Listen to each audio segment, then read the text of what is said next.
All right, hello, I'm here. Hello, good morning, everybody, or good day wherever you are in the world. Can you hear me? Give me a yes in the chat. Please let me know you can hear me. Coming at you live from my house. And today I'm really excited to welcome so many of you from Ontario. Okay, lots of yeses, great. Okay, you can hear me, amazing, amazing, amazing, thank you. We got so many familiar faces too. We got Cynthia, Amy's here, Jean, Alessia, I'm glad you made it. You are not on video for those asking. I'm just on video, so you don't get distracted by your own face. Trust me, I get distracted by my own face sometimes too. All right, we're gonna dive right in. Welcome everyone, Ottawa. I see Anne from Mississauga. I see Selva from Hamilton. I feel like I'm on Romper Room. Who remembers that TV show as a kid? I think it was like a TVO. It's an Ontario, Canada thing, where at the end she would hold up a mirror and be like, I see Judy, I see Allie. And as a kid, you're like waiting for her to say your name. And of course, she never says it. It's actually very disappointing. So sorry, I can't say all your names. It's amazing to see you guys here. Woo, Elizabeth is here. You're still in New York City. I thought you moved to Florida, lady. Yes, okay, let's dive. Yes, someone said loved Romper Room. Okay, but you're not here to talk about Canadian TV shows for kids in the 80s. Let's talk about something that matters. Okay, hey. I am Rebecca, and I'm so excited for today's masterclass and to have you all here. Because today we are going to be talking about how to build your own unique process and eliminate the chaos. Now that I know you guys can see me and hear me, I'm just going to dive right into the teaching. The chat, if you're wondering where I'm seeing all these people saying yes and comments, if you're new to Zoom, at the top of your screen, there's like a little chat speech bubble. Click on that, keep it open throughout the duration of the masterclass. You can use this chat to share responses throughout the presentation. And at the very end, there's going to be a dedicated time for Q&A. So without further ado, first I wanted to stop sharing so you can see my face. Here we go. You guys can see me, right? Okay, great. Before we dive in, actually, if you don't want to be distracted by my face that's hovering over the slides, there's a cool little trick you can do in Zoom, is if you go to view options, there's like a little drop-down arrow at the top of your screen and check the side-by-side mode, then my face will just be on the side of the slides and it won't cover any important text or images or copy. All right. Let's get going. I sing when I'm like excited. I don't know why, it's just a thing. I realize it's one of my passions and you probably should start doing more of it. Okay, so I'm gonna get back to sharing my screen, but first of all, thank you so much for being here. I know how smoke and busy so many of you are. So I want you to know that I appreciate the time that you have taken away from your busy schedule to join me here today. And I know that the fact that you are here means that you are serious about growing your business and that your job is not a hobby and that you are ready to really increase your profits, eliminate the chaos, and just make a difference. So before we start, I'm going to share my screen. I would love it if you guys, how do I share my screen again? Hold on a second, we'll get there. I would love it if you guys could take a screenshot or a picture on your phone and let's see if it's working. Yeah, I did it. And share our time together on social media. So if there's anyone else out there that could really use this type of help or advice or learning, they know and they can join us today because this is the last masterclass of the year, I think. We'll see. I think so, though. That's all we did last year. All right, so here we go. In this masterclass, I'm going to show you how you can use a process to gain control of your time, increase your revenue, and eliminate the chaos that comes with running a design project. By the end of our time together today, you are going to learn why you need a repeatable process inside your business and the steps you need to take to get you on your way. So here's what you'll learn today. Why you need to make a decision about who your business serves. We're going to talk about that. How to plan out your calendar so that you can gain control of your life. Wait, that's two things. Gain control of your life and work on your business to avoid burnout and overwhelm. How to plan out, how to leverage the comparison trap on social media to your advantage, and then how to build a process ultimately that is unique to your business and your style. I firmly believe there is no one size fits all approach. And if you stay till the very end today of our time together and you decide to go on this process creation journey with me, I'm going to give you the opportunity to get your hands on a special bonus just for you, one that is only available during this masterclass. So I will give you all those exciting details at the end of the masterclass. If you have anything else open on your desktop right now, I really want to encourage you to close it down, turn off Facebook, don't check Instagram, unless of course you're sharing a screenshot of our time together, but put your phone away, honestly. Let this time be for you. We are going to cover a lot of material and I would really hate for you to miss it because you're checking in on an email. The point of today is to learn how to focus and be really productive with your time. So let's practice in this hour, 90-minute session that we have today. It's hard to carve out time away from running your business. I get it. And so I really want to give you value. I promise to respect your time and ensure that this entire time together is full of value. So please be present and focused. I want you to walk away inspired and truly driven to take action. So you are in the right place here today if you're excited about gaining more time for yourself, right? More time and structure to your days without feeling pulled in multiple directions. You're in the right place if you're motivated to attract higher paying clients, money, money, money, money, ones that value your worth truly and your expertise and pay you handsomely for it.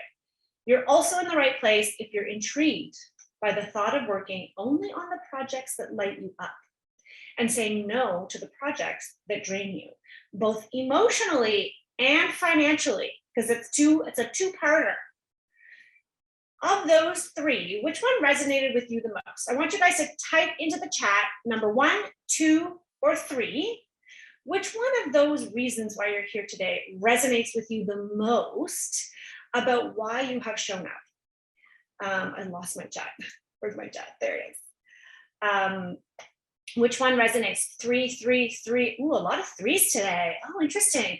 3, 3, 2, 3, some 1s. 3, yes, I know as creatives, we really just want to work on those projects that let us be creative. Gaining more time for yourself, it's become so much harder with everyone working from home. A lot of 3s. Okay, this is really good because this is exactly what we're going to show you. How do I click to my next slide? Give me a second. Here we go. I too have experienced all of the above. But whatever your motivation, I just want you to know that I fully support why you're here today. Okay, what's my deal? Who is this Rebecca Hay chick? Anyways, so in case you don't know me that well, here is a snapshot. I'm the owner of Rebecca Hay Designs. It's a small but mighty residential design firm here in Toronto, Canada. And I've been working in the design industry for 12 years, actually. And I've been running my own business for about 8 years. We are currently a growing team of 7 incredible humans. Our work has been frequently published internationally across platforms, including top lifestyle magazines. I'm also a speaker, or I was pre-pandemic. I really enjoy doing on-stage talks, appearing on live TV, and I've hustled my Instagram account to over 14,000 followers. But it's not just all work. There's also play. I'm a mom of 2. I used to be a lover of cocktails, though I'm going dry at the moment. I do love my pajamas and travel. This picture here shows you my husband, Chris, and my 2 kids, Sarah and Joseph. That pic was actually taken on a Disney cruise in 2020, March 2020. We somehow dodged a bullet. We were on a cruise ship right when COVID exploded. We were very lucky. But after being a designer's assistant, when I first started out, I started as a design assistant for nearly 5 years. I then leapt from there to work in television, and I worked for HGTV. I worked on shows like The Property Brothers and then Scott McGillivray on Income Property. And all of that was before I really started my own interior design business. But the truth, I was really insecure. I was inexperienced. And honestly, I had no stylish clothes. Like, I didn't physically feel like I fit in. Anyone ever felt that way, that you just don't look the picture of what a successful designer should be. The truth is that I struggled to just fit in to what I thought was like a really posh Toronto design scene. In the beginning of my business, I was in search of a better way. My process or lack thereof was loose and chaotic, and I didn't know my numbers or my finances. I didn't trust my gut or value my own expertise. I hid mistakes from my clients. You ever done that? I had convinced myself the client was crazy and it was all their fault. And I just knew there had to be a better way. I remember a moment sitting in my office, which was like a little bedroom in my home office, which is now the kids' bedroom, but anyhow. And I remember just this moment sitting there where I was working and my heart was racing and there were fabrics. I had like half-brained fabric schemes like laid out across the floor, a contractor calling me on the other line with like an urgent decision that needed to be made on site. And then I had a pile of receipts that I needed to put into QuickBooks. And there was long overdue invoices that I had not billed to my clients because I hadn't even really tracked my hours. And I was overwhelmed. But I had a terrible experience that was the culmination of all of that. You think that would be enough, but no, I had the lemon job. Many of you probably heard me talk about this before, but I thought this was a job that I got through a referral. I thought this was going to be my ticket to high-end clients and referrals, but it was a true lemon. Like just like the car, you know, when you get like a lemon car and everything goes wrong, everything went wrong in this job. Give me a yes in the chat if you've ever had a lemon job. It was the job where I could not please my client no matter how much I tried. The custom dining table arrived and it was honestly crap. And it was someone I had recommended to make it. The floor lamp arrived before the furniture and my clients demanded we return it because they were worried their grandkids were likely to knock it over, even though there was an armchair that was coming that was supposed to sit in front of it. The ceiling medallion was round, and I had ordered a rectangular light fixture with a rectangular plate. It was just over and over and over. We were over budget, and it was a nightmare. I'm seeing a lot of yeses here. All right, girls, and it's all girls. Girls, ladies, you're not alone. It was time for me to make a change. That was a real wake-up call. My clients literally sat me down at the end of the project and said, Rebecca, we really like you and we think your designs are beautiful, but we wanted to tell you to help you improve your business. And of course, you're like heart racing, like, no, I don't want constructive feedback, but it was helpful. And they said, but your process was chaotic. We were over budget. We never knew what to expect. And so the experience of working with you was not enjoyable. Can you imagine a client sitting you down and telling you that? It was like a dagger to the heart. To this day, I get nervous just even driving in their neighborhood, which by the way is very close to where I live, so it's very difficult. But I started making changes little by little. I took online courses. I worked with coaches. I joined the business of design. I built a small circle of designer colleagues in the city who I'd bounce ideas off of. All of the things that I had tried in my business, I tried because I saw other people doing that. Having a process is the one big thing that has made a difference in my business. Implementing a process took me from chaos to coordinated, and I started making more money. So if you know me already, you know that I'm kind of an open book. I'm all about transparency. I will tell you it like it is. I will tell you all my inside secrets, for better or for worse. But before I forced myself to start implementing a process, I was billing irregularly and not enough. I'd average about $3,500 to $5,000 in design fees for a main floor renovation. And I was in the red, which is an accounting term for, well, not having profit and owing back taxes to the CRA, which I think is like the IRS, is that right? The equivalent? Anyhow, the government, the tax man. It's the truth.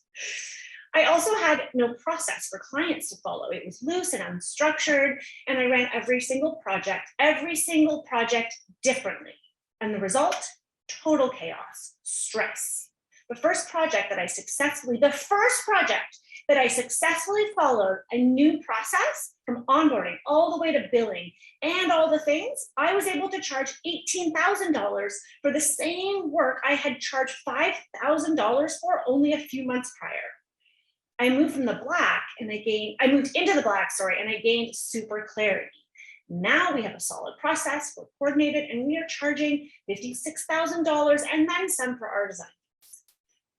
So this is no exaggeration. I've totally gone from chaos to coordinated. Vera can attest to it. She's been with me long enough. My husband can tell you, like, night and freaking day. I spend 90% of my time now doing the tasks I enjoy, like my podcast, doing these trainings, my courses, and I say no to the projects that drain me. Yes, I actually say no. And I say yes to the ones that really excite me and light me up. And if I'm being perfectly honest, well, that's what I'm known for. I'm not really that involved in my projects anymore, you know, and that's my choice. But I'll get somebody on Instagram or a designer friend ask me, oh, I love that. Yeah, where did you source it from? My response is usually, oh, I know, isn't it so great? Doesn't it work in this space? Let me get back to you. I have to check with my team. Now, I'll tell you that is my choice. We all have our own vision for our future, but my choice to work myself somewhat out of my business, but I recognize that's not for everyone. But wouldn't it be great if you could choose the parts of your business that you get to do and leave the other parts to someone else? I love this quote from Brian Kaplan, who's one of my own mentors in coaching. And he says, running a business is not the same as running from project to project. Running a business involves planning and taking a step back to evaluate. Running from project to project is chaotic and stressful, and that is exactly what I used to do. Can you imagine running every project the same way? Having every client become a raving fan and a continuous referral source, finishing a job with the same energy that you started with, and running your business, and this is a big one for me, running your business and your life the way that you want to. Here's the one thing I want you to really understand before we really dive in. Becoming the owner of a successful interior design or decorating business means that you're no longer servicing clients at all costs to make them happy or just to build your portfolio. Instead, you begin to see and treat your projects like a business, where your process becomes the cornerstone of that business. Okay, if you've been multitasking, come back to me. It's time to take some notes. Get your pen and your paper. I'm old school that way, or you can type them up. But I'm going to now walk you through the 5 steps to building your unique process and eliminate chaos. So, step 1, consider who you want to serve. Your process should attract that ideal client. If your process doesn't align with the type of client that you want to serve, then there will be a disconnect. I'm going to say that again. If your process doesn't align with that ideal client that you want to serve, there is a disconnect. You're not going to serve them. Listen to your clients and understand what they are looking for from your service. For example, color consultations are really great offering, but not if your ideal client wants full service and for you to manage it all. Who is your ideal client? Part of knowing this helps you understand your service offering better. And you can't do it all, so make a decision. Establishing a process starts with understanding what type of service you enjoy and want to offer. Full service is not for everyone, and that's okay. But you need to ensure that what you're doing fills you up and excites you, because then you will attract the client that also likes that. They have to connect. So take some time. You may not have time today during the live call, but I want you to really think about this and try to understand, what is it? Do you, for example, make a decision? Do you offer full service design? Do you offer packages? Do you offer hourly services or consulting? Which type of client is your ideal? Do you know? But really, do you know? This is such a core element of all of my programs and teaching, because until you truly understand this, you cannot accurately build a process that works for your client. Your service offering should align with the type of client that you want to serve. So tell me in the chat, which type of client is your ideal? Which one? Full service, specification, consultation. Again, these are just some examples of service offerings. It is not an exhaustive list. There are many more service offerings that you can do, but which design service appeals to you, and does that align with the client you want to serve? You need to keep this in mind as you start to solidify your process. And again, it's okay to offer a different service than what you see other people doing.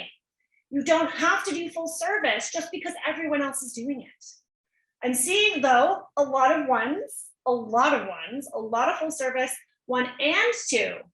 I'm seeing a lot of 1 and 2, 2 and 3. And I'm not going to dive too much into this here. It's something I talk about in Power Process, but I firmly believe that you should stick to 1 core service offering and do not distract yourself with offering a smorgasbord of offers. That is the point. When people come to you, if you want to work with us, this is how we work. And we're going to get into that, but that is so, so important. Okay, awesome. Nope, that's not how I do it. Here we go. Okay, that was step 1. Understand your ideal client, and if your core offering is really what they're looking for, because there may need to be some tweaking. Step 2, write this down. This is a hard step, but it's really important. Evaluate your business as it is today.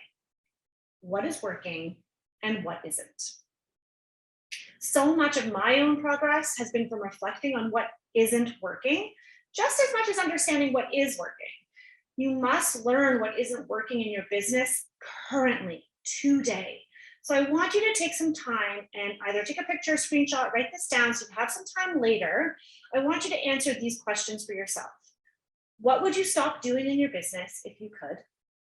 What brings you stress and frustration? What needs to change? What could you do differently to either eliminate that task or make it easier? The more you pause to reflect and write it down, the more you'll start to see your business for what it is. So here's an example from my own process creation journey. For me, what wasn't working was budgeting. We were always over freaking budget, like all the time. We were like way over, like hundreds of thousands over sometimes. It's embarrassing. But to be completely honest, if you know me, and if you listen to the podcast, you know I've never been really passionate about numbers, and I wasn't really ever taught how to budget a project. And even when I started working in television and I was asked to manage a budget, I kind of freaked out and I leaned on their people to help me with it because I didn't know what I was doing, and I never really got trained in that. So in my own projects, I never accurately budgeted out, and then we'd get to the presentation and I'd have this awkward moment where I'd find out the night before that we were $200,000, yes, 200K, over budget, and we would freaking scramble. It would be like, staying up late, quickly reselecting. And it truly happened for a few years. Sometimes I have to do things more than once to learn my lesson, until I stopped to reflect. And I said to the team, I'm like, no, I've had enough. I hate that we never know our numbers. There's got to be a better way. We decided that we needed to get a handle on the budget early on in the process. So we developed a brand new step in a relatively already nicely streamlined and organized process. And the new step was called the concept and budget review. You will start to see as you begin this process creation journey that process is constantly evolving. It's an evolving process, and it's okay to change and add steps and take them away. Another great but scary thing to do is to survey your clients. Ask your clients for feedback on your process. Has anyone ever done that? It's kind of scary. Ask your clients which touch points were memorable to them. Where do you feel like where did they feel like you went the extra step? We try to do a survey at the end of every project, and I'll tell you that a great positive review is lovely, but it's really not constructive or helpful. Remember my lemon job? Oh, it was painful, but boy, was it helpful. I share some constructive feedback here in this slide from a few years ago. I would never share this with clients, it's not on our website, but this is for your purposes so that you can see. And I hope it shows you that I'm far from perfect, but I am learning from our shortcomings. the client said, we'd highly recommend RHD for design work and materials. However, project management is likely better suited to be handled by the general contractor, in our opinion. They were not wrong. It was a cluster. I'm not going to swear. It was chaos and it wasn't managed well. After that, I decided, okay, this isn't working. How can we fix it? And we hired a project manager to help get us on the straight and narrow. We took it to heart. We made changes. And now we manage projects beautifully. And I have not had a client say that ever since. So learn from your business. Okay, step number 3. This is one that I'm going to very cautiously teach. So I think it's powerful, but it has the potential to go sideways.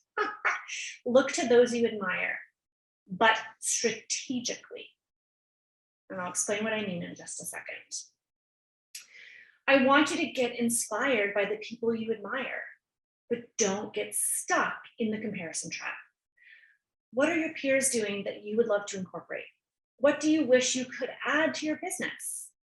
I want you to take an hour, obviously later, set aside some time, and only an hour, no more, and maybe even actually get a supervisor. It's helpful to do this with someone else because they can keep you from falling down. You know that trap, that thing, that rabbit hole that you fall down when you're like scrolling Instagram, you're like, oh wow, whoa, look at her feed. Oh my God, that reel is so creative.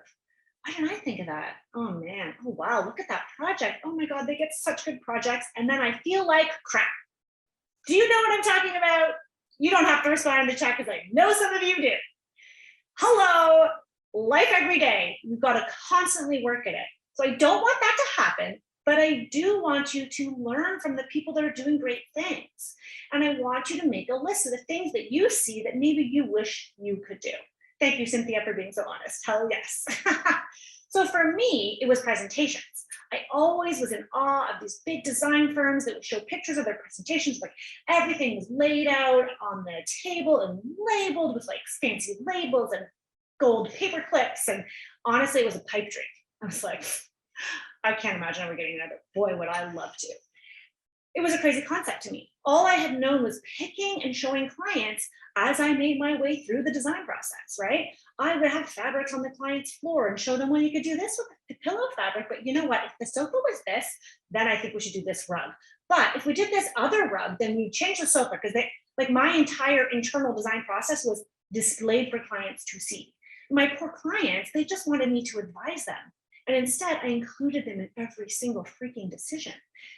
So as soon as I started implementing a presentation, things started to change in a really big way. Didn't happen overnight. And the first few presentations were sometimes a bit of a, trial and error, but holy heck, it happened pretty fast.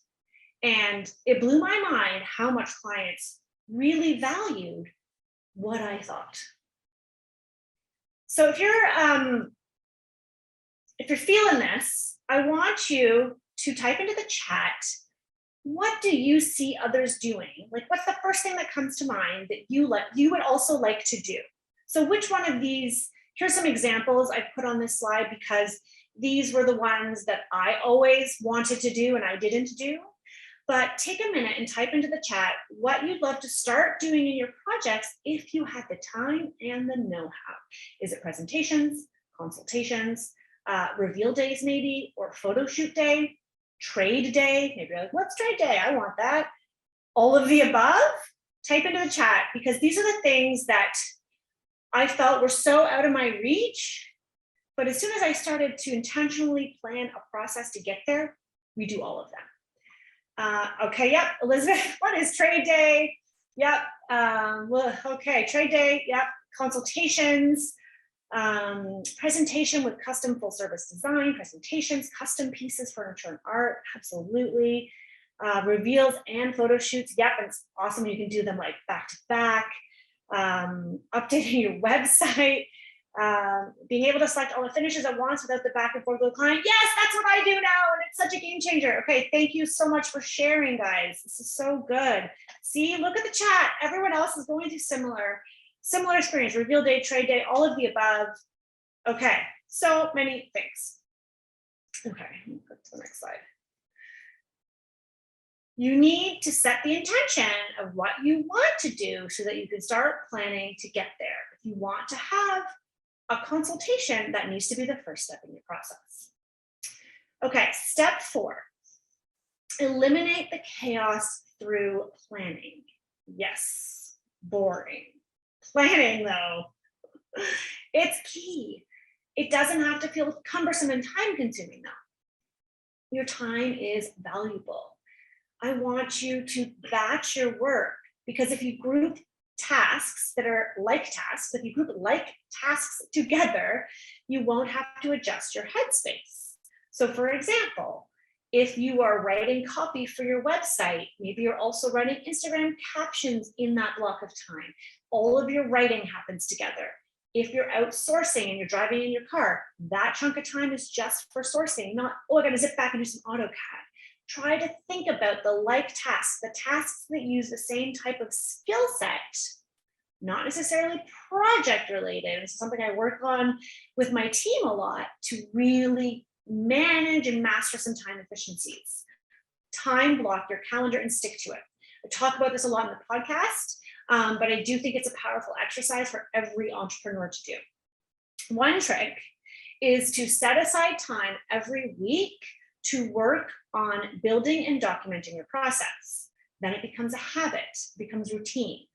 Start by setting one chunk of time every week to work on your business. And if that is about working on your process and evaluating where your business is at and understanding how you're going to time block your calendar, whatever you do with that time, block it out and make it repeatable every single week. That is my homework to you.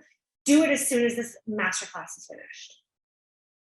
If it wasn't for time blocking, I really would never have been able to launch my podcast or create this designer community, the Facebook community, these courses, these masterclasses, and I would have been stuck still in the day-to-day running of the design projects.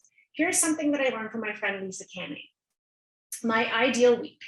This is a calendar. I use Google, I use Gmail, so I use Google Calendars, and it's called My Ideal Week. It's not on all the time. Other people can't see it.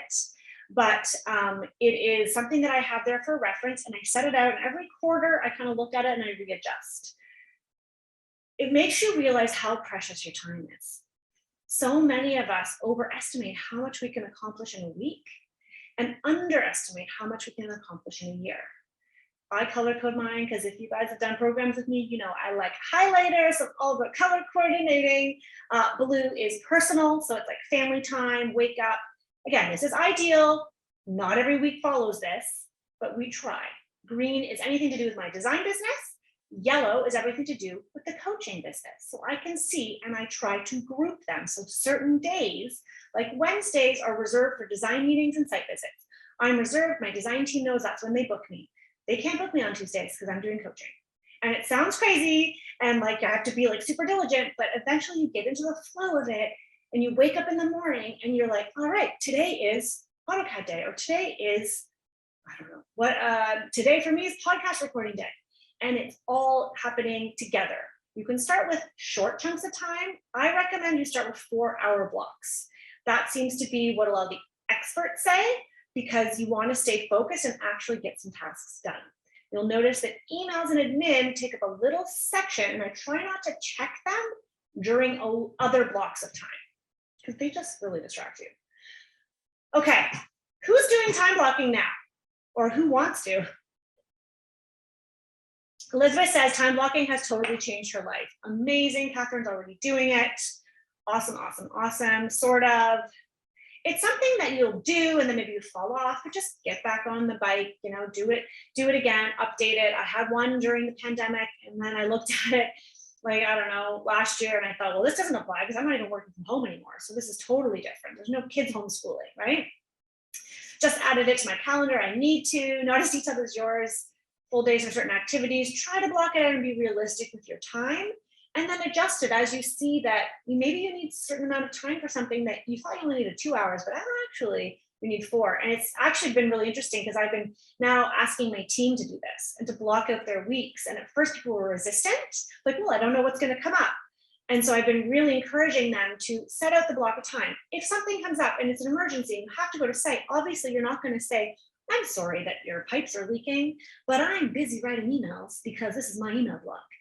Obviously, use your head. But I think it's been really game changing, especially within our team, because then we all know what everyone else is working on. And everything comes up. That's where when you have a strict process, things don't tend to pop up out of nowhere. Okay, step 5. Come back to me. You need to document your repeatable actions.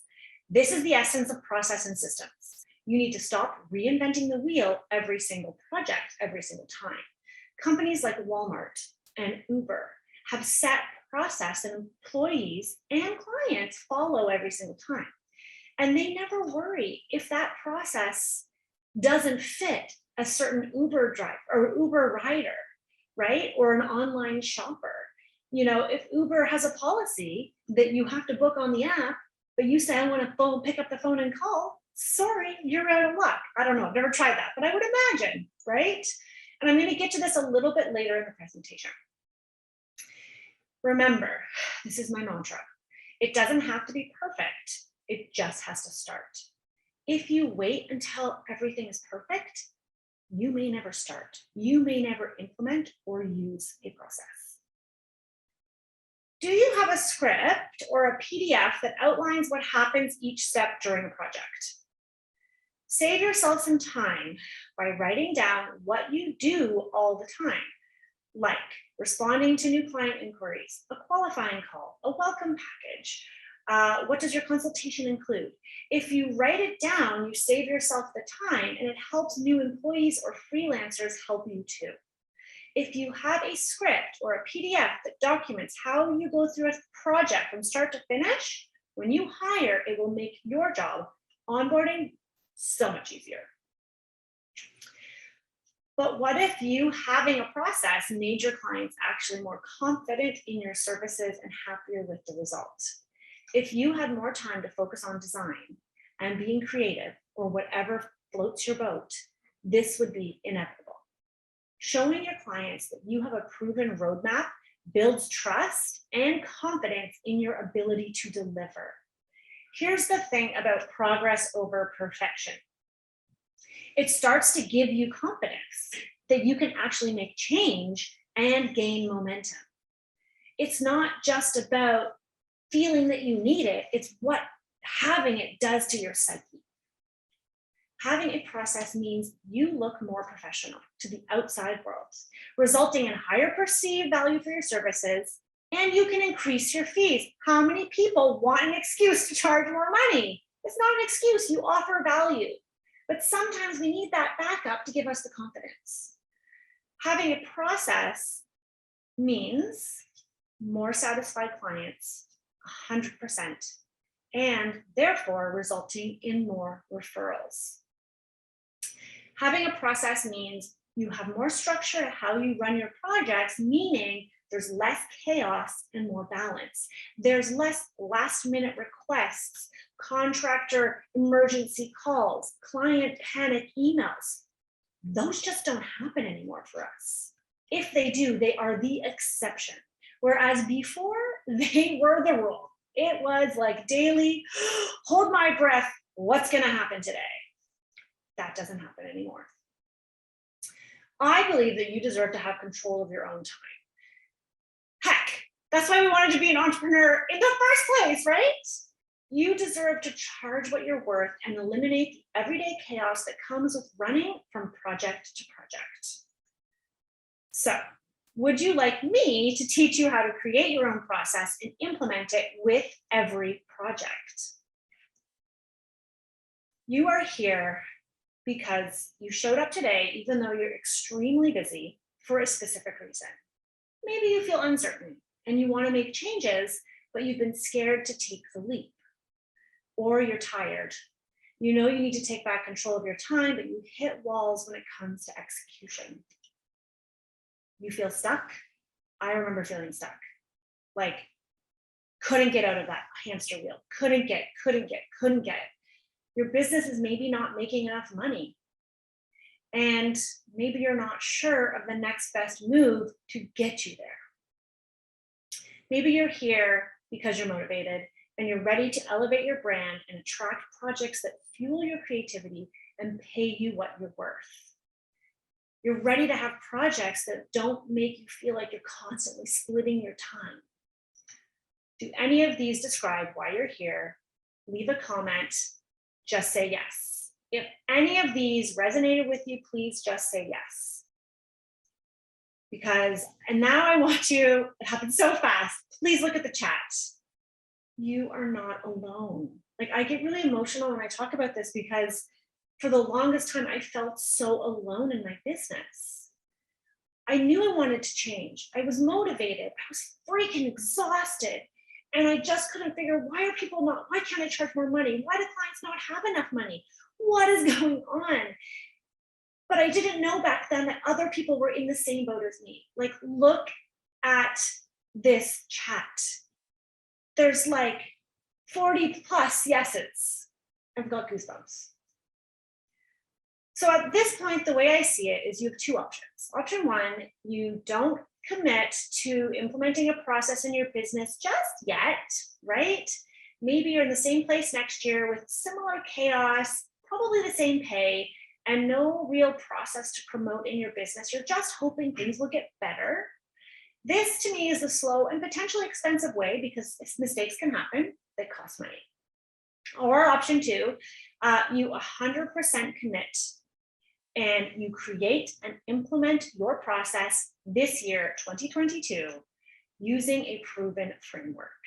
This way you can shortcut your learning curve, and time permitting, you can move your business from total chaos to total coordination, from $65 a consultation, $65 for a consultation to $550 for a consultation, like my recent podcast guest. You can shortcut your learning curve and get there faster. I'm going to guess, of these two options, which one appeals to you. I'll let you have a thought or a think on that. So if you are truly ready to create a process and you'd like a framework to do so, I want to personally invite you into Power of Process. Power of Process is really the only implementation program of its kind on the market right now that not only shows you exactly how to create and implement a unique process like a pro, but how to use it to elevate your brand and free up your time. Let me tell you what you will get inside Power of Process, my signature program. By the end of the program, you will have nailed down your core offering, outlined the steps of your process like a pro, created internal checklists. This is so gold for each step for you and your future team. You will expertly have built a client journey that will wow. You'll have developed a client onboarding strategy. You'll have leveraged a mix of social media, website, and email marketing to spread the word about your new improved way of doing business. And you'll have crafted compelling answers. And this one I love. This is a big one. But you'll have crafted compelling answers to common client objections about following your new process.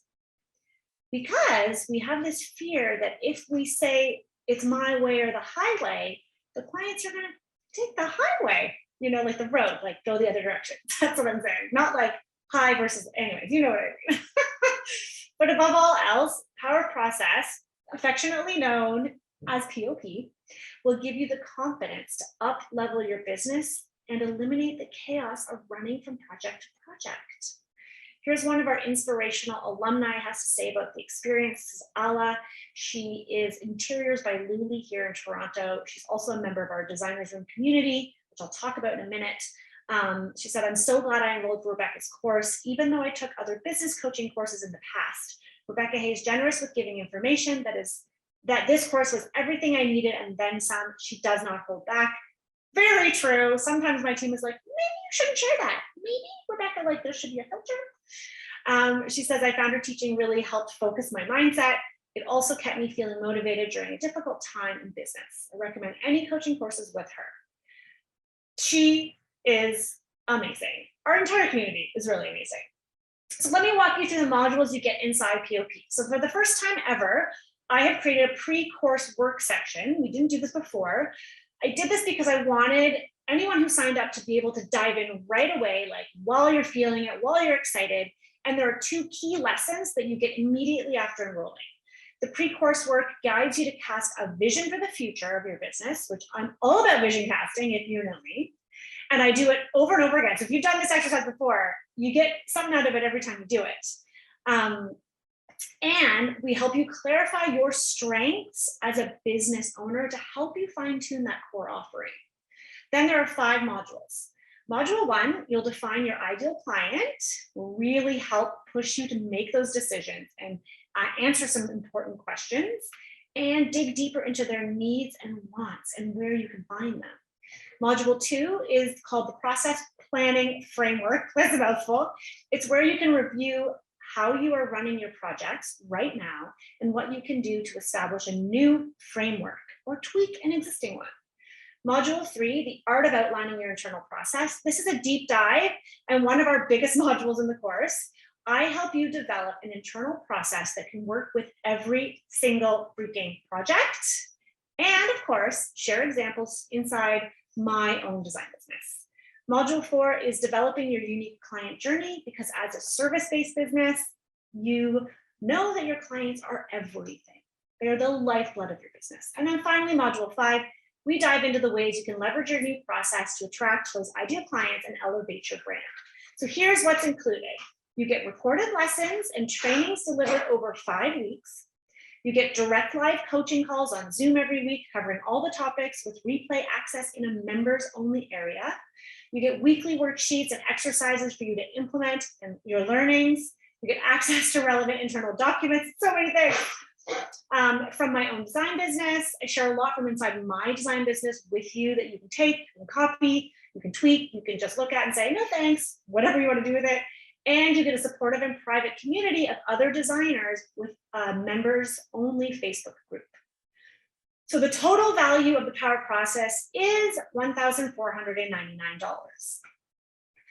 And now I want to tell you about a special bonus. So just a reminder that you get the complete POP training program. It includes 5 training modules from process creation all the way to promotion, videos, audios, PDF guides, and templates, plus this bonus, which is a brand new bonus. I've never done it before. It's a new training that Vera and I developed. It's called Calculating Your Design Fee, because we get so many questions about how to calculate a design fee. So it's a recorded training where I share the most popular pricing models for interior design businesses. I walk you through the pros and cons of each model, and I share how I calculate the design fees inside my own business. This is valued at $337. It's a new bonus training that has truly never been offered before. And in case you're thinking, yeah, Rebecca, this sounds really great. You've managed to do this. You're charging more than $50,000 in design fees, but there's no way that I can do it. I just want to remind you that I am literally nothing special. I mean, my mom thinks I'm special, but I'm not like crazy connected with $1 million friends. None of that is true. My husband doesn't even help with my own marketing. I know, shocker, he owns a marketing agency. My entire team can attest to that. I don't have access to anything that you don't have access to. I just have a proven process that I follow every single time I run a project. So if I can do it, I know that you can do it too. So here's what you get. So you get the complete POP training program, which is valued at $14.99. Bonus number 1, calculating your design fee, valued at $337. And then you also get handling client objections. This is a bonus that's a recorded training where I role play a variety of common client objections and share my sample scripts and prompts to help you communicate your new process and get you ready and armed when a client comes to you with those questions. And the value of that bonus is $199. Also, here's my guarantee to you. If you do the work and you're still not satisfied, you can show me your work within 14 days of enrolling in POP, and I will gladly give you a refund. Okay, so let me introduce you to bonus number 3. But first, let me remind you, get the complete POP training program, bonus number 1, bonus number 2, and bonus number 3, tools of the trade. Because so many of my community want that extra helping hand to ensure that they implement their process inside their business. we developed this training called Tools of the Trade, which is a recorded training, and I walk through the key programs that are available to help you document and follow your process. They are all software, apps, and I review the pros and cons of each. I share the exact tools that I use in my business to keep us on track. And the value of that is $315.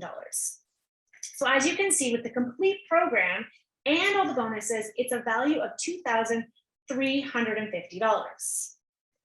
So there's more.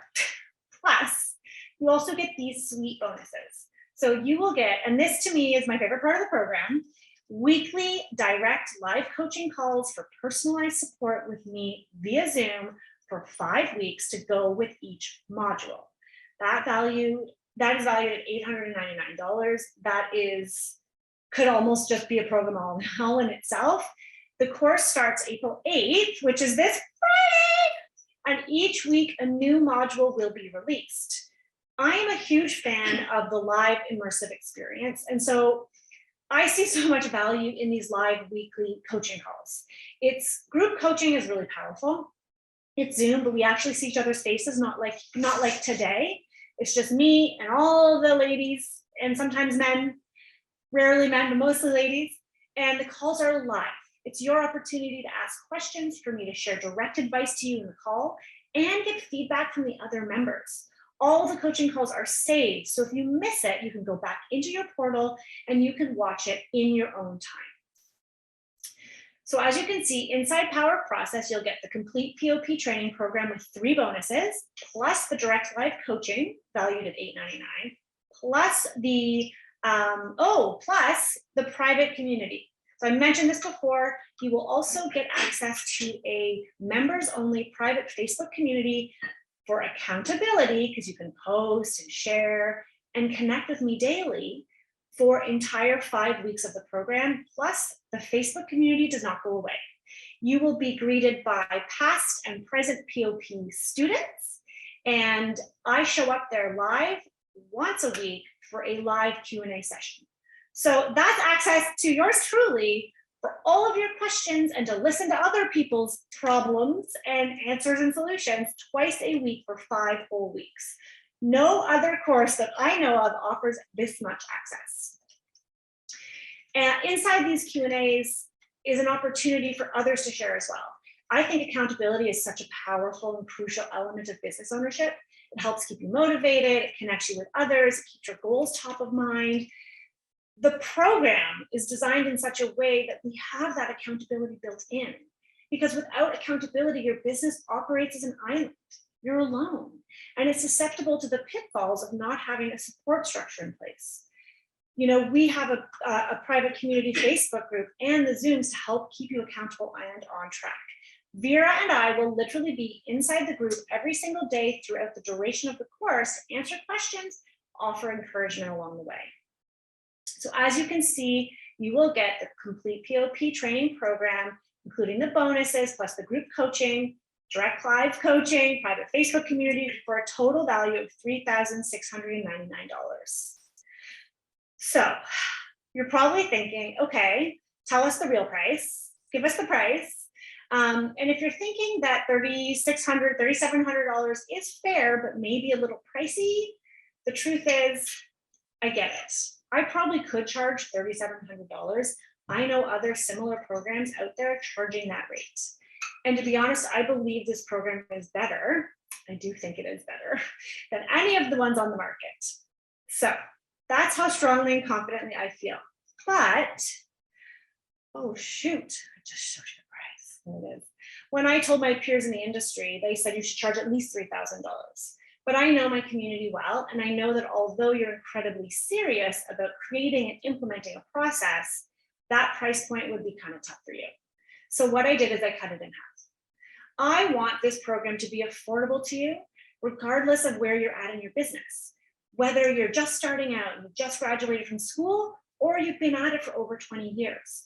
I want you to be able to enroll today, jump in and get started creating your process and get results. This program is about results. This is not a self-esteem. This is come in, do the work with us and grow your business. And so that's why I decided to price it much less than I know I probably should, Although every time I do it, I do raise the price because I realize there's a ton of value. I love all of our students, and it gives me so much, it just really inspires me to inspire others. And I want you to get results and feel inspired the same way our past students have. If you've heard Steve's story, he's incredible. He really applied the course. He made a major shift in his business, and you can listen to his episode on the podcast. But he really broke down his services into clear, organized, thorough steps for success in every project. He said, if you're a designer and feel your projects are overwhelming and wish there was a better way, Rebecca has it. So you can enroll today for $12.97 or 3 monthly payments of $4.57, because I know sometimes a lump sum can feel like a lot. To enroll, you can just go to RebeccaHay.com/yes. I don't know, I just like that. Okay, so as I mentioned earlier, there's a special bonus at the beginning of our masterclass. It can be a struggle to know exactly what to write to a client, to ensure the correct tone, the best wording, how many emails are too many. So I've got you covered. We have distilled these emails down to an art, and I can't take credit for it. This is mostly Vera, because she's been managing our onboarding for a while now, and created templates that we use daily in our design business. When you register for POP before the end of this masterclass, so while I'm still gabbing away, you will get immediate access to our onboarding client email scripts. It's scripts, it's checklists, it's absolutely everything that we use in our own business. Okay, in a minute, we are going to move into our Q&A session. So just a reminder, if you enroll in the course before we end here, you'll get a personalized email letting you know the next steps to book your call. Just go to RebeccaHay.com/yes. You have 2 options, so make sure you choose the one that is the best fit for you. And I want you to just think about what it would be like if you had a process that actually made your clients more confident in your services, happier with the result, and if you had more time to focus on design or whatever lights you up. I've had somebody say that they just wanted to focus on sales. This was an epiphany for them doing Power of Process. They just want to do sales and hire designers. I was like, whoa, that's the first time I've heard that. Awesome, yay you, go for it. But what if you had more time to focus on the things that you want to do and being creative? This would be absolutely inevitable to be happy. I love these notes we get from designers who are taking it one step at a time. Here's the thing about progress over perfection. It starts to give you confidence. I said this before, you start with one small step and it builds momentum. Okay, I'm gonna just walk you through what you can expect to see when you go to sign up for the program, get a little sneak peek inside. So you're going to go to RebeccaHay.com/yes.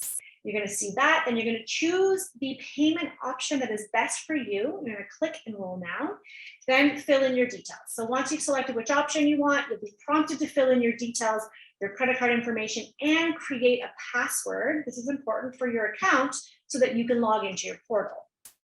We use a platform called Teachable.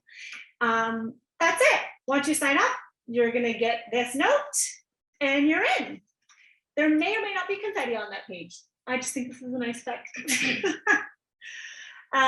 So then you want to check your email immediately, because you should immediately receive an email with your login details, a sweet video created by Vera to help you log in.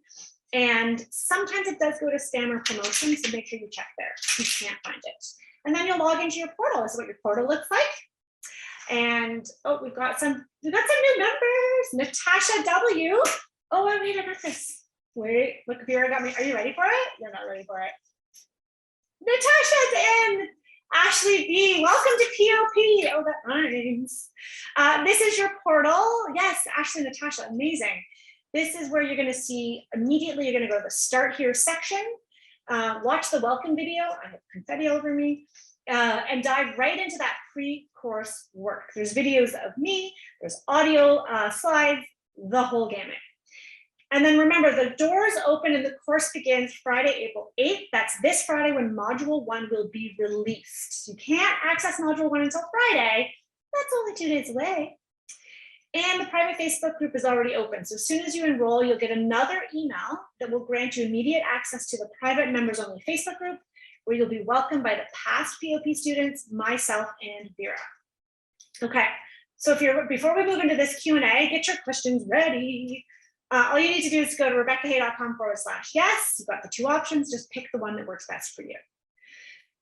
Okay, some of you told me in advance a few of your concerns, and I just want to address them here. Before we move into this live Q&A. So if you have questions, please go and type them into, probably there's a Q&A bubble, might be easier to track them and then in the chat.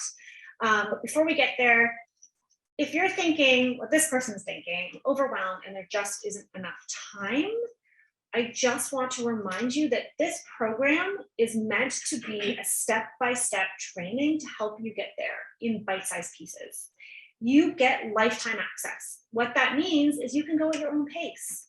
You don't have to do it in real time with the rest of us. Yes, the camp counselor and me loves doing it in real time, but you can just go at your own pace and watch it. And I have people that signed up last year that never really even logged in and did it, and they're going to do it again with us this year. There is no rush whatsoever.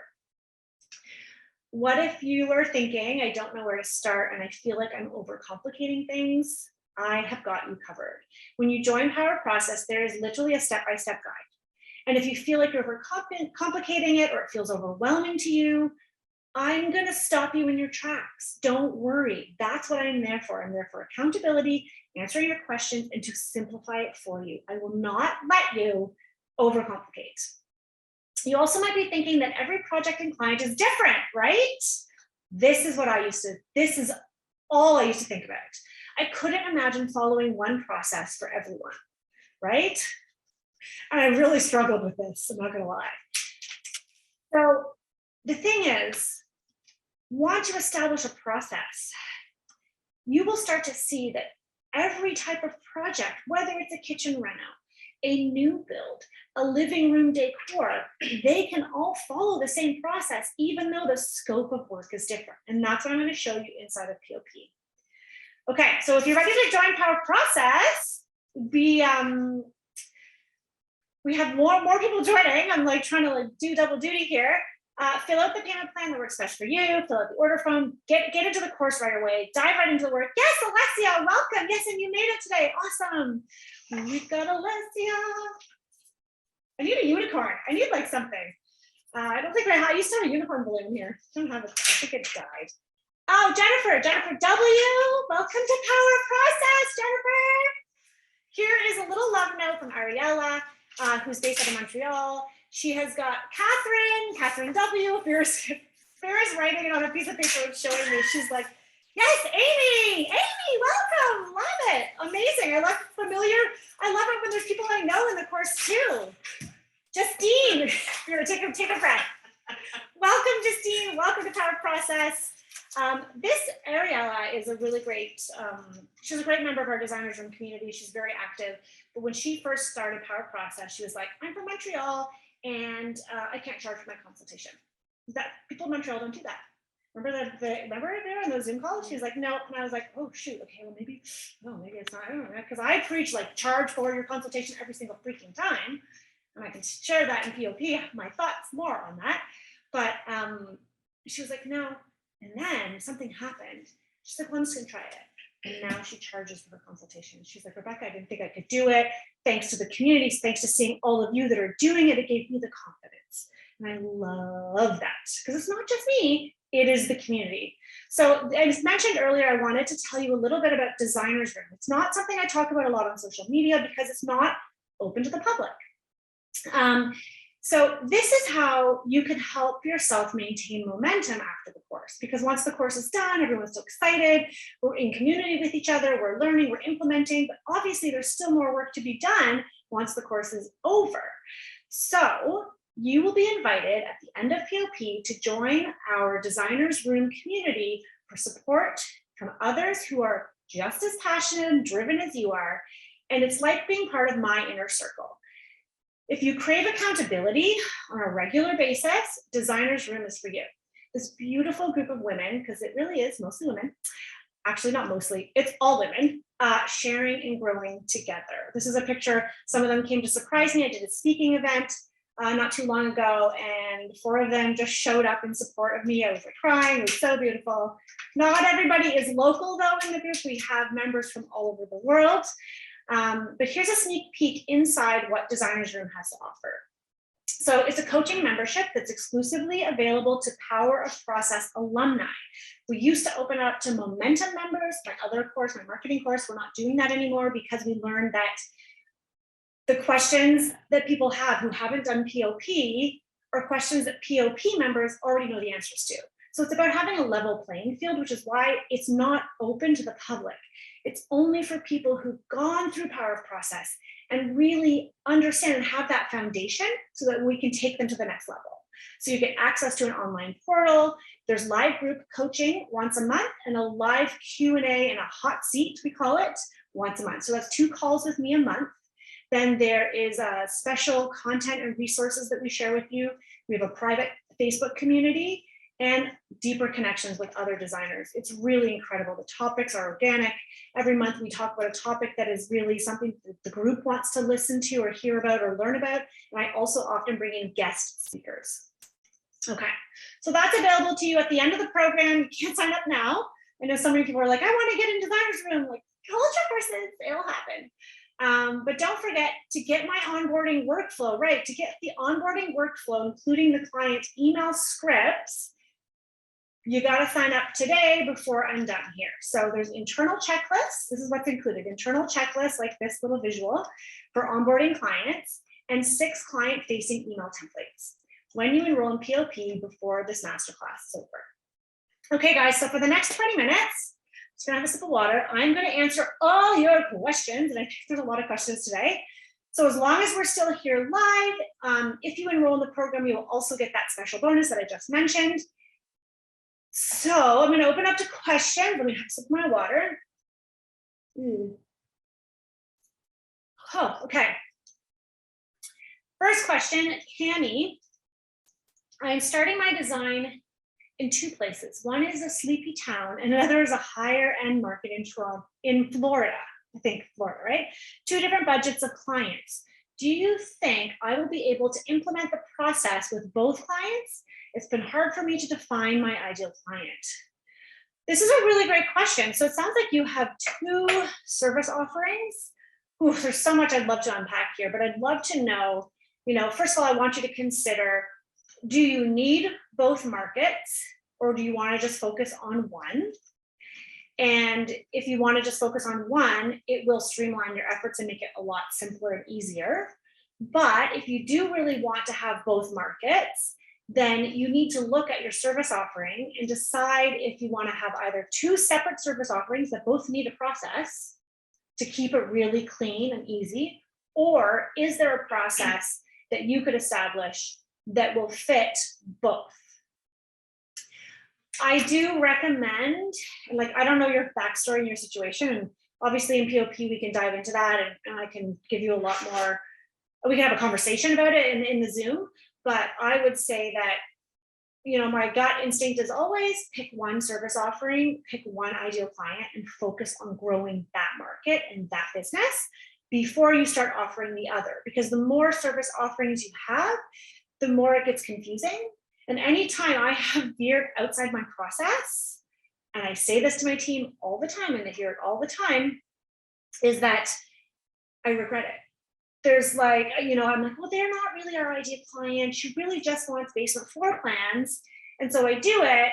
And then guess what? We kind of forget about the project. We're not giving it the same service offering because we're not in step 3 or 4. We're in no man's land. And then the client is waiting, or and then the client's not as happy because they thought they were going to get more, and there's this disconnect with communication. And so I really strongly think that if it's possible for you to pick one, I would. Otherwise, yes, you might have 2 ideal clients, and you need to pinpoint the Florida market or whoever they are, the higher end ones. Sounds like that would be a nice direction to head though, if you want to make more money. And then, do you really want to keep the small town budget friendly ones? If so, who is that client and what is that service offering like? And then you can get into more detail, which is understanding your profit margin from them and how many of each you want to get to your goal, but that's for a later time. Okay, Sandra says, I don't have a team. I hope that helped, Kim. I don't have a team. How does a single designer handle all these details? Good question. Sandra or Sandy, most of the members in our designers room and who've done POP are solos. Very, very few have any freelancers, any employees. So I'm telling you, it's possible. When I started, I had probably like a design assistant, and we would do it together. We were trying to, but it was mostly me kind of running the show. So it's a lot of details. The way a single designer can handle it, though, is by having the documentation, right? Having a process, having a documentation, so that you have something to follow is actually in some ways almost more important when you're on your own, because we tend to be the worst at holding ourselves accountable. We tend to be the ones that are like, oh, well, I'll just do this thing. But we wouldn't let an employee do that, right? So we don't hold ourselves to the same standard. So having things documented is really, really important. I hope that helps. Oh, we've got Maureen. Oh, another Maureen. Maureen, welcome to POP. Ann S. and Emily S. Yes, lots of S's. Awesome. Welcome to Power Process. I can't wait to see you guys. Our first Zoom is next Tuesday, right? First Zoom is next Tuesday. Okay, another question here. We've got, curious how long it usually takes to pull together a complete design package, including construction drawings, renderings, if any, and all finishes. I always feel like things need to be rushed, and then I get overwhelmed. Oh, I know. I also lack with project management side of things, but I'm not making enough to hire someone specifically for that. Not sure the right way to go about hiring people. Okay, this is a loaded question. This is a good question, as I think a lot of people go through this. It's two parts. So the first part that I'm seeing is you want to know, you want to be able to estimate how long it's going to take you to pull together the design package. It's scope dependent, which I know you don't want to hear that, but it does depend based on the scope of work. What we use as a rule of thumb inside our design business is we say 3 to 4 months. And I used to say 4 to 6 weeks, because I had heard somebody else say that, another business coach. And I was like, we can do it in 4 to 6 weeks. And I was scrambling, we were scattered, we did not have the skill set to do it in 4 to 6 weeks, and it was exhausting. So now we say 3 to 4 months, because that allows us to do multiple projects and juggle them and also really deliver. So that's what we say. And then when it comes to making enough money to hire someone, and we just went through this in our designers room, we had a whole talk and spreadsheet about how to calculate what you can afford. But I would say the best way to start with hiring is to start hiring someone on contract, where you're just paying them for the hours that they work. And consider, and this is something we do in POP, but kind of go through your strengths, right? What are your strengths? And if for me, my strengths were never the numbers or invoicing. I hated that. And so what would happen is invoices would lag. I would be behind collecting money from client. Then I'd be like, oh my God, I've got 3 months. And now I feel guilty. That's a lot of money. Now I have to discount my hours. Let me look and see. And then the client would still argue the bill. And they had no idea that I discounted. So then I'm thinking, well, should I further discount? How do I, oh my God, it would cause me anxiety. So that was one of the first hires I made, is I offloaded that task onto someone else. So think about the areas that you're not as strong in, and maybe hire someone just hourly to start. I hope that helps answer your question. Okay, can't keep up with the questions. Okay, if there's a question I've missed in the chat, Vera, just can you put it somewhere in the Q&A so that I don't miss it? Okay. Okay, good question. Anonymous. Let me see my hair. Okay. Every project I do is different. I can't imagine using one process for everything. Yeah, I know, right? Seems crazy. It's like totally crazy, but it's actually possible. I am proof that it's possible. I felt the exact same way that you feel. I was like, there's no way. How is a new build going to follow the same process as decorating a living room? Here's the thing, when you set up your process so that the steps can apply to any type of scope of work, it works. And inside Power Process, I will show you exactly what my process is. I will show you exactly how we manage it for different types of projects, and it is possible. So just take a leap of faith and trust me on that one. Okay, I'm a new designer and I'm still working things out. Do I need to have years of experience to build a process? This is a great question because we actually have a lot of people who take the course that are fresh out of school. And so what we've started to do is implement and add elements into the program to remind you that if you don't have the years of experience to pull from, here's what you can do. Because I think that anyone starting a business, and anyone here who already has a process would probably agree that wouldn't it have been wonderful to start your business having had a set process? Like imagine, oh my God, I just think about if I had had someone show me a better way when I first started, my business would be in a very different place right now. We would be like even bigger projects, even more established. We'd have even more like company handbooks and all that jazz. So I think when you start is a great place because then you don't get into bad habits that are hard to break. Sometimes when you've been doing it yourself the same way for a long time, you have a hard time shifting and changing gears. So if you are a new designer and you're still working things out, this is a perfect place for you. Also, you can just copy what I do. That's not really what I'm here to tell you to do. I'm not here to say, follow my plan, it's the best, but I'm like, here's what works for me every step of the way. If you want to take my process and adapt it or just use it, by all means, it is yours for the taking. Okay, there's more people. Kari, Jay? You're gonna have to tell me next week how I pronounce your name. Cami, oh yay, Cami, you joined us, you're in. You're getting confetti, and Beer and I are gonna have a heck of a time cleaning this up later. Okay, how do you calculate your design fee? Such a good question, I get this all the time. Okay, we literally created a new bonus specifically for this because it's a question I kept getting all the time in POP, and I would spend an entire Zoom going through it, and I thought, why don't we just turn this into a bonus? That way, the Zoom can be reserved for additional questions. So we have a new training. It is all about how to calculate your design fee. I share flat fees, how to calculate flat fee proposals, how to calculate hourly fee proposals and estimate time and hours, hybrid models, and then I share exactly how I do mine. It's too much information to dive into right now, but we've got you covered. It is there. And so you can really use that as a guide. And I'm going to say it again, the community is amazing because inside the community, it's private. No, you know the people, you've seen their faces. You can ask in the Facebook group, hey, I'm thinking of doing it this way. What do you guys think? And someone will say, well, I did it that way. And this was my experience. Or in the Zoom call, the power of community. I can't say it enough how much I see the designers helping each other, and I'm sometimes just the innocent bystander. But I'm also there to share with you all the ways I do it. Another question here.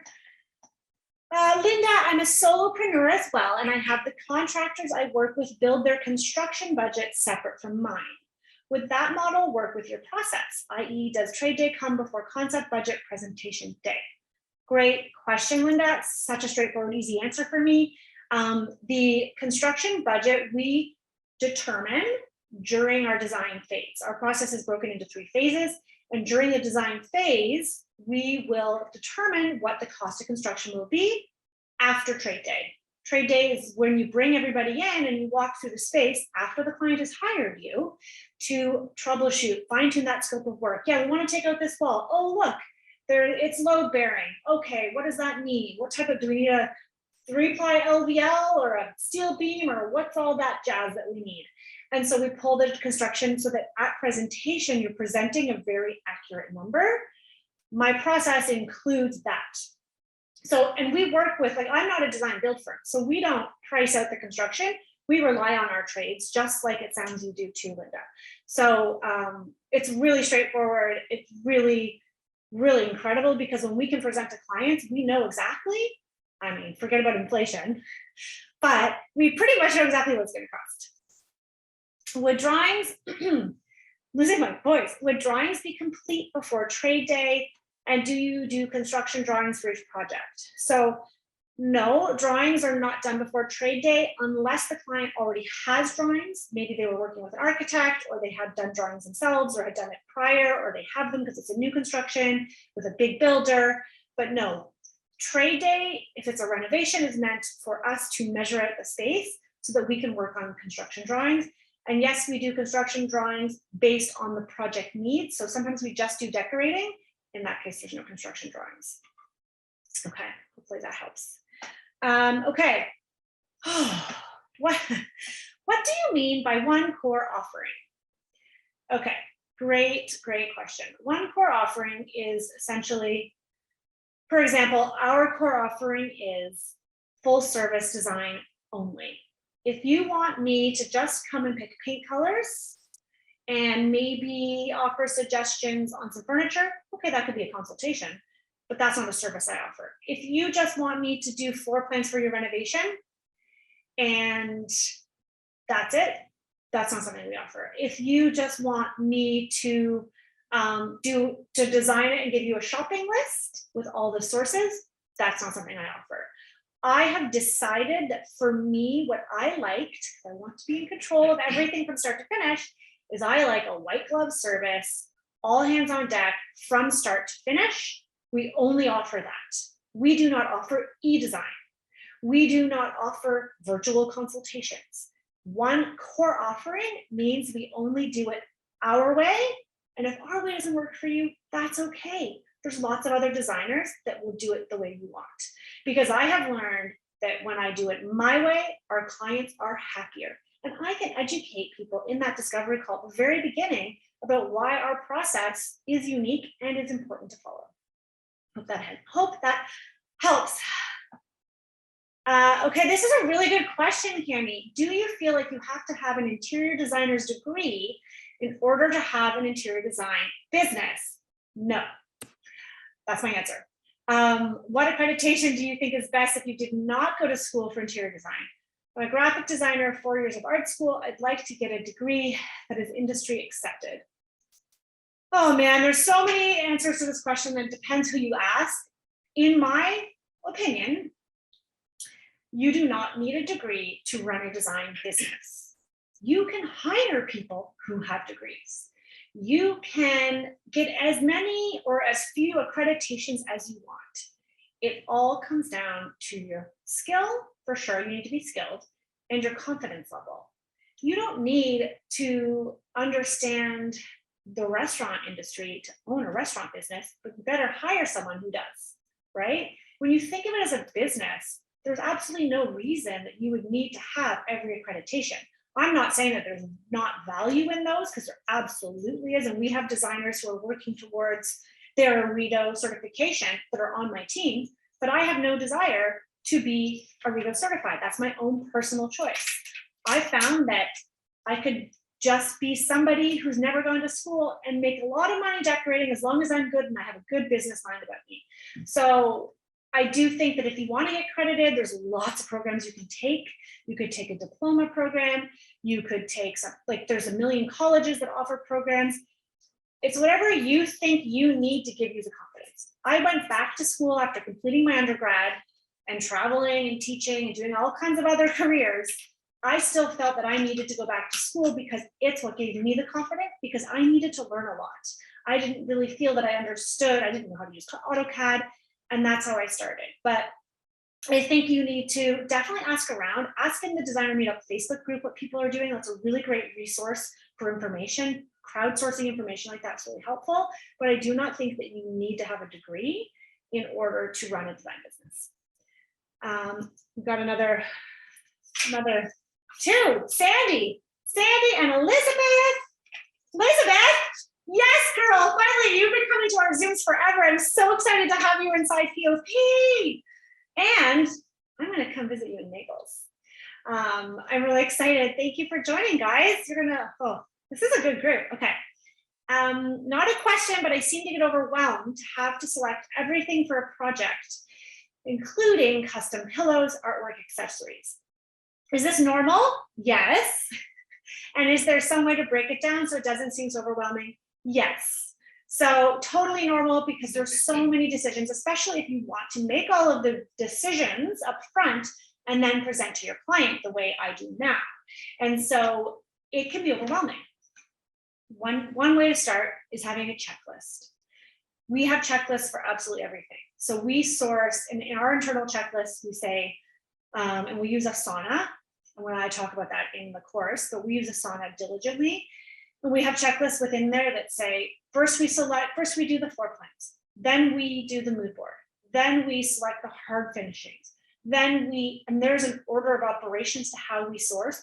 Not to say that if I'm down the street and I see, I don't know, I'm looking for something else and I see a light fixture and I'm like, oh my God, that light would be so amazing. I'm not going to not look at the light fixture, but we really do try to follow our process so that we can be very efficient with our time. And I find that when I check off a list, I feel empowered because I feel like I'm making little steps towards getting there, as opposed to just like how I used to be, was I would just sit there thinking, okay, I think I'm gonna go to Krabbit today, and I'll get the fabric, and then maybe I should stop by Gresham House and look at the sofas because, yeah, I'll do that. But, that's a long way away. And I would spend like an hour or more in my office trying to figure out the plan for the day.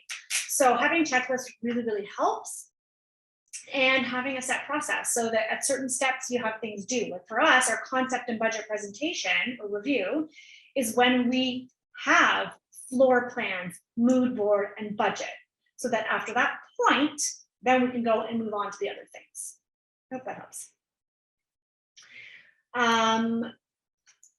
Okay, if your client is just looking to refresh a room, i.e. redecorate, no renovation, like furniture, accessories. And if you've recently started your business, how do you know how long that will take in order to know a quote to give? So if you've just started your business, and this is something we talk about in our pricing bonus, I don't think you should estimate your hours because you haven't done it. And so you're going to shoot yourself in the foot. Because I used to do that. I used to give a high and a low budget. A designer friend of mine in the city was doing that. I'm like, oh, that's so brilliant. Oh my gosh, it's amazing.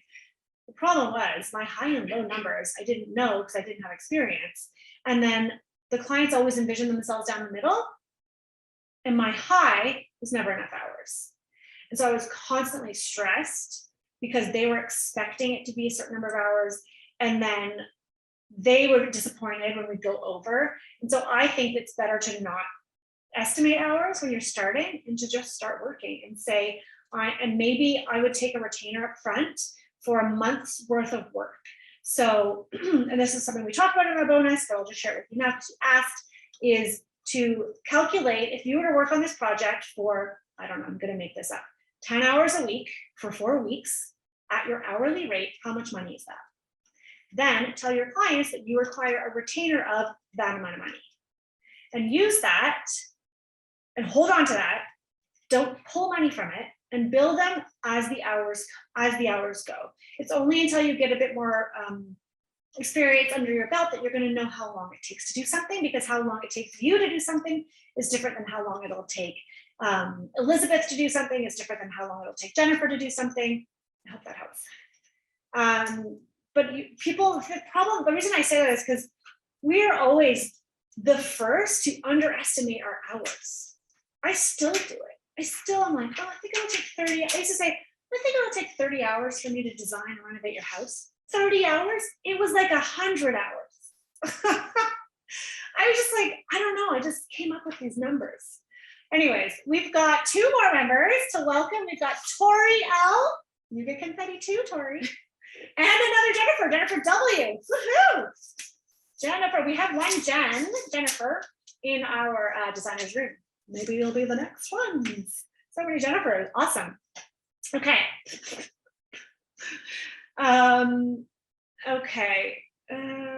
Georgina says, oh my God, guys, I need glasses. Whew. Can you please provide me with an idea of timelines? Are there certain days or times that we have to be available? How much homework is required per week? I appreciate this will vary, but some idea, please. Because you're asking starting appointments each week, wanting to know the necessary time I have to commit. This is a really good question. Because I didn't really dive into it earlier when I had that slide with Steve. Or is everything online we can do? Okay, as time is available. Fantastic question. Okay. Steve Brian, who did our course, said he earmarked 3 to 4 hours a week to do the coursework and the Facebook Live in addition to the live Zoom. So to watch all of the modules and do the homework, he said 3 to 4 weeks was enough time for him. That's generally what we tell people, in addition to the 1 hour Zoom. The Zoom calls are every Tuesday. We do them in the middle of the day so that we can cater to Eastern and Western time zones, because we do have people across the continent. And a couple people from England. But so we do have Tuesdays. Every Tuesday is the live Zoom.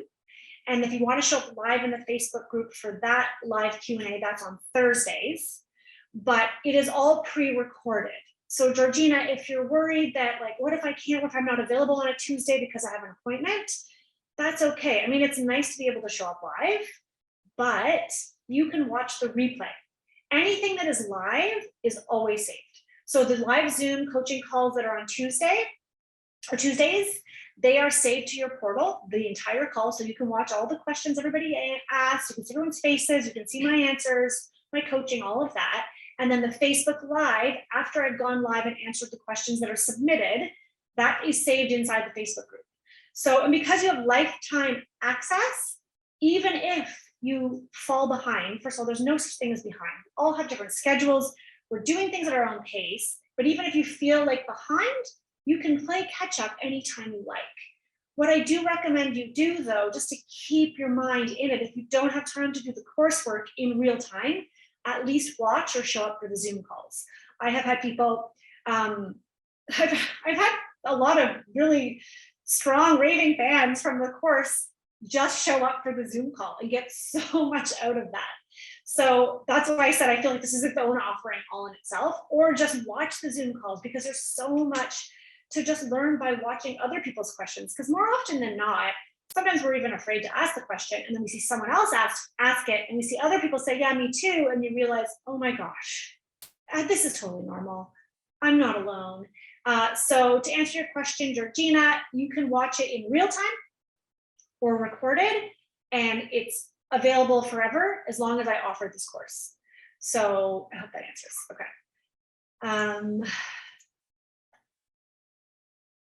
Someone says, so $56,000 for a full service project is not crazy. I know when clients hear that number, they're blown away.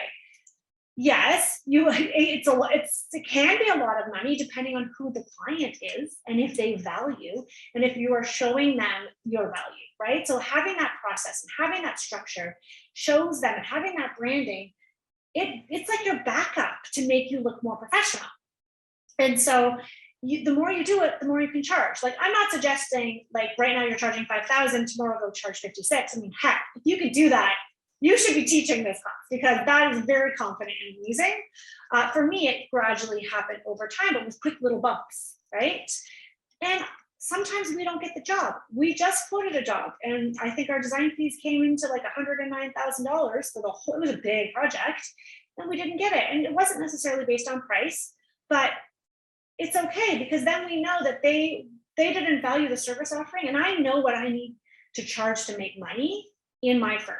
And so once you have that confidence and you know your numbers, that's when you can say, okay, if you don't want to pay $10,000, then I'm sorry, we're not for you. Because if I then go and say, well, I'll give it to you for $7,500, maybe I don't make money, and then it's a hobby again. So there you go. Jennifer says, this is super helpful. Do we have times on Tuesdays and Thursdays? Being someone who loves process, blocking in my calendar now. Yes, I love it, Jennifer. Yes, Jennifer W. Okay. In your portal, when you log in, there is, what's it called? It's under, okay, so it's under start. Here is the subheading, and there's something called a success plan. It's a PDF. Open that up. You can print it if you want and stick it on the wall, but it gives you the exact dates and times. I mean, they do repeat. We try to keep it consistent. I've done programs where like every month, everything's at a different time, or every week, and I'm like, I can't keep track. So I like to have it the same day, the same time. I realize it's not going to work for everyone, but hopefully it works for most of you. And if you miss it, you can watch the recording, but absolutely put it in your calendar. You block it out now. And that's what I said earlier in this masterclass. If you put it into your calendar, put it as a repeat event. And then the other trick, for those of you who have already signed up and you're blocking out your time, I want you to make sure it's a repeatable time block, so that even when the course is finished, you are now reserving that special time every week to work on your business, to continue with your process journey or whatever it is. So if you can get in that habit over 5 weeks and then keep doing that, oh man, you're off to the races. It's that little trick. Okay, Georgina says, where do we go to pay? Go to RebeccaHay.com/yes, and then scroll down, I think, right? You can just click and roll. You can click and roll now, and then a new screen will pop up. You pick your payment plan, roll now, and then it'll prompt you for all of your, and if you pay 3 times, the breakdown is there. It's 3 times the amount that's listed. Okay, yes, love this. Thank you. Awesome. You're welcome. Sandra says, I have 3 design packages at set prices. I present these to client in a typed format while in the home for the design consultation. I send the same initial email to clients to tell them what to expect on the initial design consultation. I use Design Manager for inputting projects. Adding your process to it would increase my pricing. Awesome. I'm all for that. Increase your pricing, Sandra. I love it. I love that you already are really set on what you offer as design packages only. You just need to have that process exactly so that the clients see the value and they're like, oh, wow, she's got her SHIT together. No, it's a no-brainer, right? Awesome. This is not part of getting clients, but it does affect us getting clients. Will you give us tips on how to photograph our own projects, or should we always hire a photographer? Oh, this is a good question. I did a workshop, should probably make that available again, but I did a workshop this year about photographing your projects. It was really good. It was with a photographer and a stylist. And yes, you can photograph your own projects, and there are tips. I don't really get into those tips in Power Process, but I'm sure a lot of people in the community are doing that. But what we do is recommend you hire a photographer. And I wouldn't photograph every project unless you're just starting out and have no pictures, but be very selective of when you hire a photographer. Make sure it's the project that reflects your design aesthetic and what you know your ideal client wants. That to me is really, really important, because professional photography is going to elevate your business. So yes, you can take them yourself if you feel that you're confident and you're a good photographer, but I would recommend that if you really want to elevate, if you're serious and you want to elevate your business, then find a way to budget for a photographer that's a professional, because photography is everything to a designer. It's a visual medium. You can use those photos over and over and over again. You can submit them to magazines. And we talk about in Power Process how you can spread the word. And so using your photography to be that sort of backbone to also elevate that level of professionalism, that will really help. I hope that answers your question. There's people raising their hands. I'm not sure what raising their hand means. Is it like, yeah, me too? I love it. I don't care. I'm all for it. I'm all for the hand raising. Okay, a few more minutes. I'm losing my voice. Okay, what's left? I need more water. Can I have more water, please? Sandra says someone mentioned 56,000 for a design project just because it was in one of my slides. I assume that is for a whole home and not just a room. Never assume. People could charge that 50. I've never charged 56,000 for a room, but heck, I hope one day I can. But yes, it would be for a whole home, perhaps. It depends on the scope, and that's what I talk about when I share how I calculate my design fee. Is it really, there's like a range because it depends on the scope of work, how much is entailed. But don't be surprised. There are people out there charging far more than that for just a room. It's all in the perceived value. Excuse me. Okay, last couple of questions, because I don't want to, I know we're taking up lots of time. I've gone way over time as always. Okay. Oh, fees. How do I know what I should be charging? This is a good question. I can't tell you what you should charge, but if you tell me what you are charging, I can tell you where I think you could raise it to, which is kind of a common theme in all of my programs. Probably you're not charging enough, but I think that the bonus, which is all about pricing your services, will really help you understand how other people are charging, which I think it's again, like that comparison, like not comparing yourself to somebody else, but I think it is helpful to see how others are pricing, because what happens is a lot of the times we think we're charging so much money, and then we see all these other people and they're charging the same or more, and it's like, whoa. Even in my own courses, I've had designers in my course who are charging more than me for a consultation, and I'm like, oh shoot, huh, good for them. Maybe I can even raise mine, right? So to help you calculate your fees, we have the bonus. The very first time we're ever doing this live training, it's inside Power Process. That will really help you. Do your documents have a way to protect us against clients taking our ideas and implementing them with other people? Oh, loaded question. Loaded question. What I will say is, I'm laughing because I'm getting other questions that we'll get to in a second. Do I have documents? I don't have a document per se, but I think that when you set your process up a certain way, you will start to eliminate the type of client who's coming to you to implement your ideas with other people. Like, I don't think that's going to keep happening. And if that's happening to you and you're frustrated by it, there's a way that we can work with you to change that. You know, we always say, because we break our process down into phases, that if someone gets all the way and they pay us for the design fee and they decide they don't want to hire us to implement, then okay, you know, they can go implement it because they've paid us for our work. And it's how you structure your payment. And we walk you through that in-power process. We also walk you through like how and when to collect payment from your client and putting together a payment schedule to visually represent it to your client, which I think is very powerful. And it's about the copywriting and the wording in your marketing, so the clients don't want to take your ideas, they just want to be with you, right? Okay, someone says, I have no process, can you help? Absolutely. All you have to do is actually listen to everything that I put into this course, and if you do every single thing, you do every single lesson as part of every single module, you will have a process. You too can have a process. But seriously, all you have to do is do the work. It is a step-by-step framework for you to establish your unique process.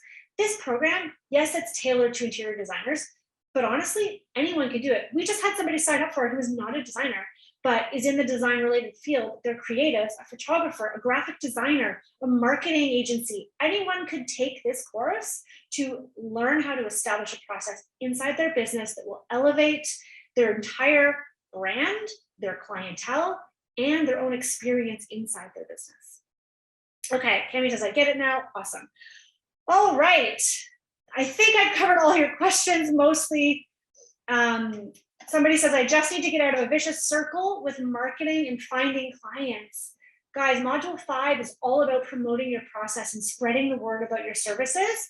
It's also about like the techniques and the habits that you can get into, because I know that when you're busy, we tend to fall off that sales wheel, right? Thank you very much, Emanuela. Thank you for joining today. Let me just, I think I have another slide. Let's see what else I got for you. Here we are. Courtney says, thank you. Thank you, Courtney.